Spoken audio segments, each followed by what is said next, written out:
Komisi 3 DPR RI mendesak adanya batas yang tegas antara tahap penyelidikan dan penyidikan dalam revisi Kitab Undang-Undang Hukum Acara Pidana atau KUHAP.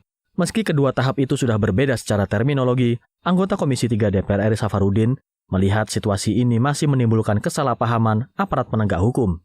Safarudin mengusulkan agar tahap penyelidikan dan penyidikan diperjelas secara teknis, salah satunya berdasarkan jumlah alat bukti. Tahap penyelidikan dimulai dengan masuknya laporan kasus pada lembaga penegak hukum yang dihitung sebagai alat bukti pertama.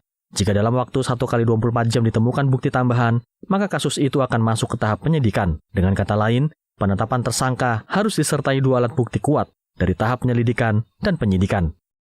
Nah, setelah dilakukan suatu tindakan penyelidikan, kalau itu sudah terdapat 2 alat bukti, biasanya sih digelar perkara, Pak. Sehingga penyelidikan itu naik jadi penyidikan. Ini memang harus ada indikator yang jelas, Pak. Harus ada indikator yang jelas, harus ada pembedanya. Jadi kalau biasanya itu baru satu alat bukti itu penyelidikan, Pak.